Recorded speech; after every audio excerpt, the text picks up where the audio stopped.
Sepertinya udah lama banget nih, Pical nggak bahas laptop second. Oleh karena itu, untuk kali ini kita balik lagi bahas laptop second dari brand yang populer banget dulu, tapi sekarang udah lenyap di telan bumi, dari Toshiba, yaitu Satellite L645.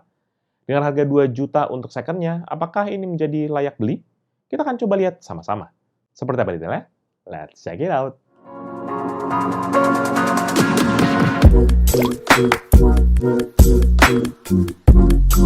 Halo guys, balik lagi bersama Pical, dan kali ini kita akan nge-review sebuah laptop second dari Toshiba, yaitu Toshiba Satellite L645.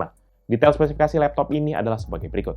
Prosesor Intel Core i3 380M, RAM 4GB, DDR3 Dual Channel 1,07 GHz, storage SSD SATA dengan kapasitas 240 GB, integrated GPU Intel HD Graphic GMA, layar TFT panel 14 inch 8 bit dengan resolusi 1366x768 atau WXGA, dan refresh rate sebesar 60 Hz.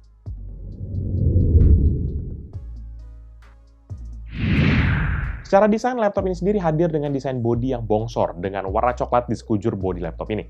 Ya iyalah, zaman dulu mana bisa ada laptop setipis zaman now gitu kan. LG Gram kayak gitu-gitu, mana ada zaman dulu. Kemudian secara ukuran laptop ini memiliki dimensi 33,8 dikali 22,9 cm, serta ketebalan 3,8 cm dan berat 2,2 kg. Dimensi yang lebar dan juga bobot berat ini memang dimungkinkan oleh karena kontribusi dari material plastik serta bodinya yang tebal. Walaupun memang bentuknya kokoh, tapi tetap aja masih ditemukan flex di bagian laptop ini, apalagi di bagian panel depan ataupun di bagian keyboardnya. Sementara beralih ke display covernya, nanti ditemukan sebuah logo besar Toshiba di bagian tengah display cover yang berwarna silver. Ini menjadi ciri khas banget dari laptop ini. Demikian juga di sisi dalamnya, warna hitam pada bezel layar dan keycap keyboardnya masih terlihat nyambung lah perpaduan antara warna coklat tua pada area palm rest-nya. Sementara di bagian bawah laptop, terdapat 4 pad karet berwarna hitam yang berfungsi sebagai kaki-kaki pada laptop ini agar tidak mudah bergeser saat kita gunakan. Dan yang terakhir di bagian desain yaitu I/O port-nya, di mana laptop ini memiliki port yang lumayan lengkap pada zamannya. Ya, lumayan lengkap pada zamannya, bukan sekarang. Karena kalau dilihat dari sisi kiri terdapat satu port USB Type-A 2.0, satu port USB-E SATA, ya, SATA, masih ada yang tahu nggak tuh SATA? Satu port audio input dan satu port audio output. Gak lupa juga ada satu port Ethernet LAN dan juga sebuah Kensington slot. Sementara di sisi kanan terdapat charging port, satu port USB Type-A 2.0, DVD room, dan satu port VGA. Sementara di sisi depan terdapat LED indikator dan juga sebuah SD card reader. Ya, sebenarnya kalau lengkap jumlah-jumlah port sih sebenarnya ini ya standar lah. Bahkan sebenarnya lebih banyak sih, nggak kalah lah dengan laptop-laptop baru zaman sekarang. Walaupun secara kualitas port ini jelas tergolong jadul. Absen banyak banget port-port zaman now, kayak USB 3, ataupun bahkan port HDMI pun absen di laptop ini.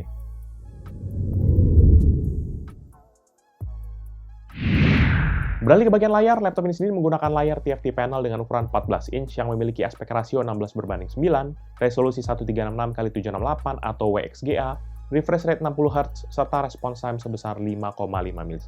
Panel ini diproduksi oleh LG Philips dengan kode LP140WH1-TLA4 yang memiliki color depth 8 bit dengan color accuracy 60% DCI-P3, 79% sRGB, dan 61% Adobe RGB.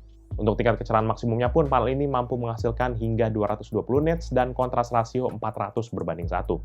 Yang menjadi catatan untuk layarnya ini memang buat layar TFT atau nama lainnya TN panel, ini tuh adalah viewing angle-nya yang terbatas banget. Sehingga kalau kita lihat dari samping ataupun dari sisi lain, menjadikan layarnya tuh langsung wash out. Lebih lanjut, nanti layar laptop ini memiliki bezel sebesar 1,2 cm di sisi kiri dan kanan, 2,5 cm pada sisi atas yang sekaligus ditemani oleh webcam, dan 2,1 cm juga di bagian bawah yang terdapat emblem Toshiba berwarna silver glossy finish. Layar ini nanti juga ditopang oleh dua buah engsel layar di sisi kanan dan kirinya yang lumayan berat lah kalau kita buka pakai satu tangan. Jadi teman-teman mau nggak mau buka laptopnya mendingan pakai dua tangan biar jauh lebih aman.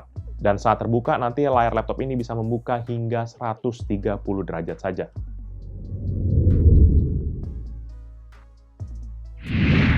Di bagian input device, laptop ini sendiri memiliki dua input device standar, yaitu input device pertama, keyboard membran dengan keycap berukuran 1,6 cm, yang lebarnya pas lah untuk ukuran ujung-ujung jari kita.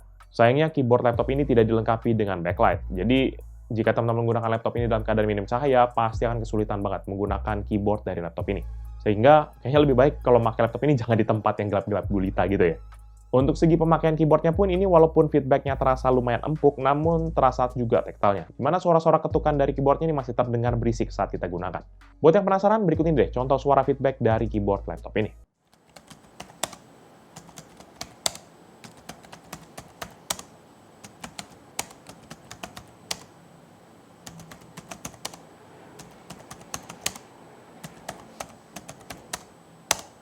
Kemudian input device yang kedua yaitu touchpad, di mana dengan ukuran 8x4 cm dan berada tepat di area tengah palm rest-nya. Jadi kan touchpad-nya ini memang untuk ukuran zaman now agak tergolong kecil ya. Jangan lupa juga terdapat dua tombol fisik sebagai klik kiri dan klik kanan dari touchpad-nya. Nanti untuk menonaktifkan akan touchpad-nya, kita bisa gunakan tombol F9 aja. Yang Pichal catatan sih buat touchpad-nya ini adalah tidak adanya perbedaan yang cukup signifikan antara area palm rest dan juga touchpad-nya, sehingga yang membatasi itu cuma area-area kasar-kasarnya doang gitu. Jadi kalau udah lewat dari situ, kadang-kadang suka kelewatan gitu, nggak ketahuan, udah nggak touchpad-nya lagi gitu. Dan feedback dari kliknya pun ini juga tergolong clicky, dengan suara yang masih bisa dibilang lumayan berisik. Buat yang penasaran, ini deh contoh suara feedback dari touchpad laptop ini. Check this out.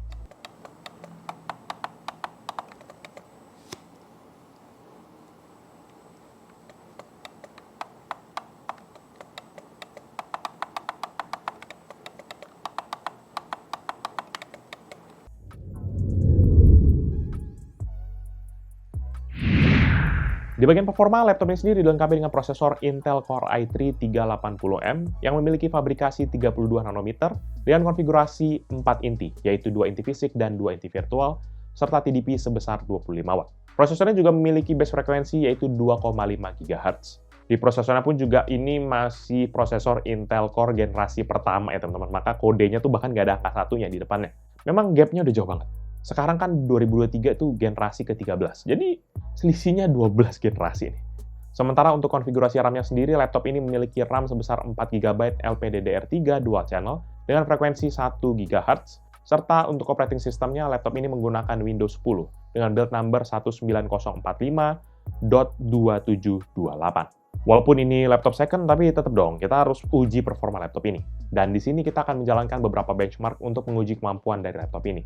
Dalam pengetesan yang kita lakukan, laptop ini kita colokkan kepada adaptor listrik, serta settingan di mode Windows Best Performance agar bisa dapat hasil yang maksimum. Untuk pengetesan pertama menggunakan aplikasi Cinebench, yaitu Cinebench R23. Dan dalam satu kali pengujian menghasilkan skor 1024 poin untuk CPU multicore dan 399 poin untuk CPU single core, sehingga menghasilkan MP rasio sebesar 2,57 kali. Dan untuk Cinebench R20 dalam 3 kali pengujian, laptop ini mendapatkan skor rata-rata 404 poin. Ini dia perbandingan dengan laptop dan PC yang bisa pernah review.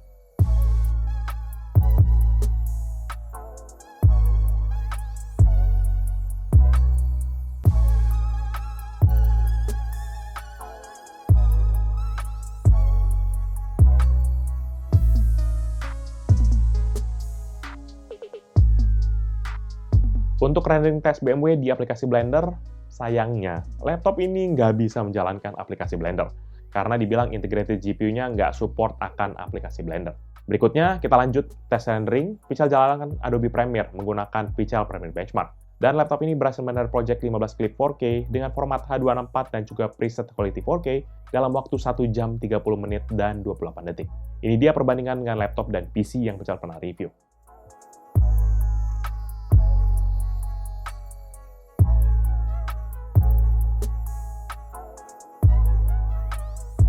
Untuk PC Mark 10 sebagai gambaran overall performa dari laptop ini, skor yang didapat adalah 4.368 untuk esensial, 3.069 untuk productivity, dan 0 poin untuk digital content creation.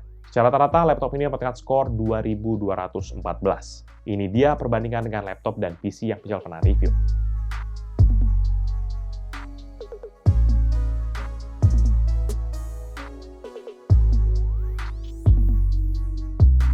Di sektor grafis, laptop ini memiliki integrated GPU yaitu Intel HD Graphic Game A HD yang memiliki 96 computation unit, 12 unified pipeline, dan frekuensi di 500 MHz.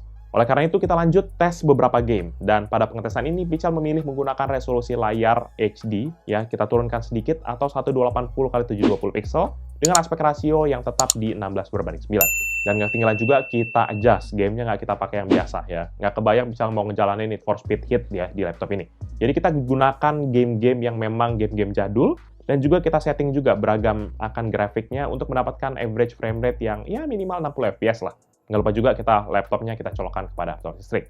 Untuk game pertama yaitu Counter-Strike 1.6 dengan resolusi 1280x720 atau HD dengan setting high, maka average frame rate di 79,2, maksimum 100,4, dan minimum 32,9 fps. Untuk FIFA 2009 dengan resolusi 1080x720 dan setting high, average frame rate di 21,2, maksimum 30,1, dan minimum 12,4 fps.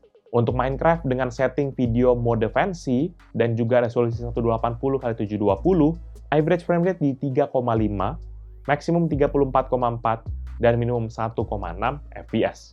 Terakhir untuk Need for Speed Underground 2 dengan resolusi 1080x720 dan setting low, average frame rate di 89,7, maksimum 120,6, dan minimum 48,3 fps. Di bagian storage, laptop ini sendiri menggunakan SSD SATA dengan kapasitas 240 GB dari Kingston dengan kode SA400 S3722 40G. Dan untuk kecepatan storage-nya via Crystal Disk Mark, maka untuk sequential 1 MB dengan 8 tas 1 thread sebesar 0,25 GB per second untuk membaca data dan 0,23 GB per second untuk menulis data. Sedangkan untuk urusan data kecil random 4 KB dengan 1 tas 1 thread ada di 18 MB per second untuk membaca data dan 35 MB per second untuk menulis data. Kalau dilihat dari angka-angkanya ini sendiri, maka secara performa prosesornya ini sendiri bisa dibilang nggak cocok lah ya buat rendering 3D ataupun urusan video-video.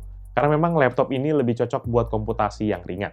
Kalau Pichel ngerasa ini hanya cukup lah buat digunakan sebagai tool pekerjaan harian, kayak browsing, kayak ngetik-ngetik doang. Jadi buat kita yang memang cuma buat manage toko online, ataupun hal-hal macam-macam ngetik, ataupun buat PowerPoint, ataupun buat Canva gitu, ya masih tergolong oke lah. Sementara beralih ke sisi cooling sistemnya sendiri pun, laptop ini dilengkapi dengan sebuah kipas yang terhubung dengan heat pipe tunggal yang membuang udara panas keluar dari lubang exhaust pada area kiri bodi laptop. Dan untuk menguji kemampuan coolingnya, kita tes laptop ini dalam ruangan ber-AC di suhu sekitar 22 hingga 24 derajat Celcius, baterai balance mode, dan tetap kita colokkan kepada aktor listrik. Dalam keadaan idle, laptop ini berada di range CPU usage 3,3%, temperatur 43,5 derajat Celcius, daya 7,7 watt, dan frekuensi yang berada di 1,9 yang sempat sesekali spike hingga ke level 2,5 GHz. Kemudian saat kita stress test dengan Aiden 64, maka frekuensi prosesornya naik sedikit ke 2,6 GHz, temperatur 60 derajat Celcius, dan daya 24 watt. Pergerakan grafiknya cenderung stabil dan nggak terdeteksi adanya throttling selama proses stress test. Dan setelah itu kita akhiri pengetesan dengan skor akhir di 2,5 GHz untuk frekuensi CPU, 67 derajat Celcius untuk suhu, 23,5 watt untuk power CPU, dan dengan durasi pengetesan selama 22 menit dan 21 detik. Kemudian untuk suhu bodi laptopnya sendiri dalam kondisi testing Better in Modern Office di mode balance, ini kita gunakan untuk mensimulasikan pemakaian harian laptop. Maka setelah 1 jam pengetesan, suhu panasnya ini berada pada area keyboard bagian kiri bawah yang merambat sampai ke area tengah dari keyboardnya. Di titik ini panas rata-rata berada di 39,3 derajat, maksimum 42,4, dan minimum 37 derajat Celcius. Sementara pada sisi bawah laptop, panas terfokus pada area kiri lubang exhaust, di mana pada area ini panas di rata-rata 36,8 derajat, maksimum 41,5 derajat, dan minimum 30,9 derajat Celcius. Kemudian, di skenario kedua saat kita stress test, maka panas pada permukaan laptop terpusat di area sisi kiri bawah laptop yang hawa panasnya memantul hingga ke lubang ventilasi di dekat layar monitornya. Di mana pada area ini panasnya berada di rata-rata 35,8 derajat, maksimum 38,2, dan minimum 32 derajat Celcius.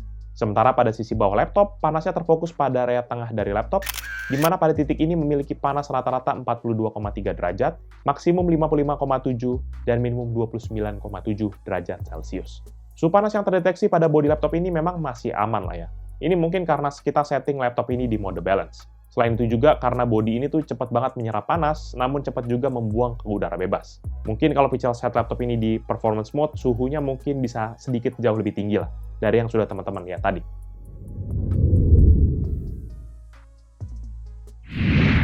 Beralih ke sektor audio, laptop ini sendiri memiliki 2 buah speaker di sisi kiri dan kanan bagian atas dari laptop.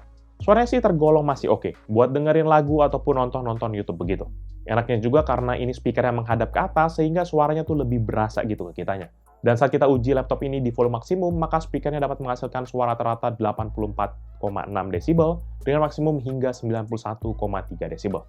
Buat yang penasaran, ini dia deh contoh audio dari speakernya.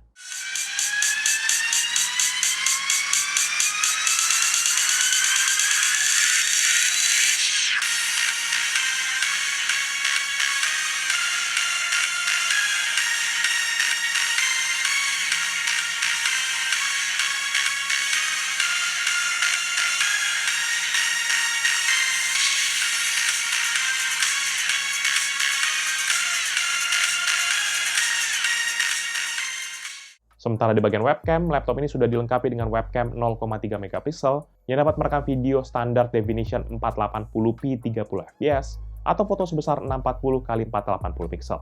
Pada saat diaktifkan akan muncul lampu indikator berwarna biru di samping kiri dari webcamnya. Kalau teman-teman tanya soal kualitasnya, ya jelas ini kurang bagus lah hasilnya. Apalagi kalau kita pakai di minim cahaya, maka noise-nya tuh banyak banget. Kayaknya lebih banyak kan noise-nya daripada gambar kita. Dan daripada penasaran, ini deh contoh hasil video dari webcamnya. Check this out. Teman-teman, ini dia hasil pengetesan laptop Toshiba Satellite L645. Ini menggunakan setup kamera 0,3 megapiksel atau dengan resolusi 640 x 480 piksel atau 480p 30 fps lah. Nah, beginilah hasilnya teman-teman. Ya, nama juga laptop jadul. Cukup segini aja teman-teman untuk tes kameranya. Bye bye. Lanjut di bagian konektivitas, laptop ini juga sudah ada Wi-Fi chip hasil kolaborasi Broadcom, yaitu Broadcom 802.11n yang support Wi-Fi 4 atau 802.11n, dan masih ada juga Bluetooth versi 4. Wi-Fi chipnya ini sayangnya masih support akan single frekuensi aja, yaitu 2,4 GHz. Sehingga waktu kita coba cek Wi-Fi 5G gitu ya, 5,0 GHz, ini nggak ada yang ketangkap sama sekali. Namun buat teman-teman yang mungkin butuh koneksi yang lebih stabil, maka laptop ini juga sudah dilengkapi dengan port LAN yang menggunakan chip dari Qualcomm Atheros dengan maksimum speed hingga 100 megabit per second. Jadi opsi koneksi internet bisa melalui jalur Wi-Fi, ataupun kalau misalnya mau stabil bisa menggunakan jalur LAN.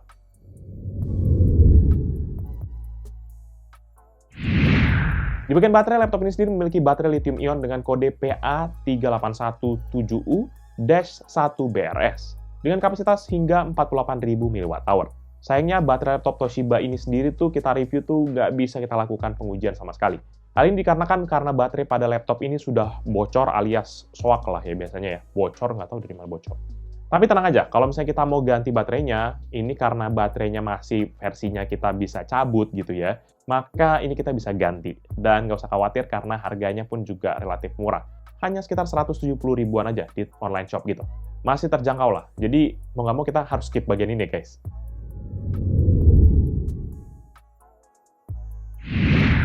Terakhir di bagian upgrade, maka laptop ini memiliki dua opsi upgrade standar, yaitu pada sisi storage-nya dan juga pada sisi RAM-nya.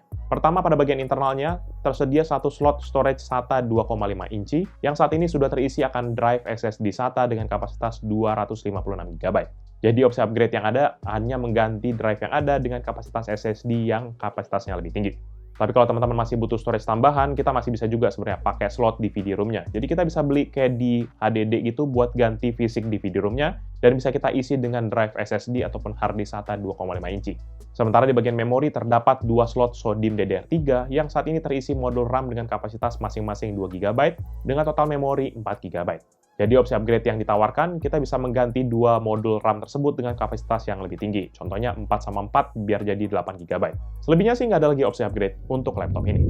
Overall, menurut pribadi Pical, laptop Toshiba Satellite L645 adalah tool yang ideal buat kita para pelajar, pengguna rumahan, atau siapa aja yang lagi mau menikmati media digital. Tetap produktif, serta bisa terhubung lah dengan game-game yang online ataupun game-game yang standar. Walaupun secara performa laptop ini udah nggak enak buat dipakai untuk harian sebenarnya, apalagi buat dipakai ngedesain kayak aplikasi 3D ataupun video editing gitu, mau nggak mau mungkin teman-teman harus cari opsi yang lain, sesuai dengan spek yang teman-teman cari. Dan untuk harga second, pasarannya ini tuh laptopnya dibanderol mulai dari harga 2 jutaan di online shop kesayangan teman-teman sekalian. Cuma saran Pical kalau memang ada dana lebih, mending nabung dikit, biar dapat laptop yang kayak minimal Intel generasi keempat gitu lah. Dimana biasanya dia rata-rata udah ada USB 3, dan beberapa port-port yang mungkin lebih mumpuni, serta performance-nya juga nggak jelek-jelek amat. Nanti buat teman-teman yang mungkin berminat dengan produk ini atau mau cek produknya, bisa cek di description yang Pical cantumkan di bawah ini.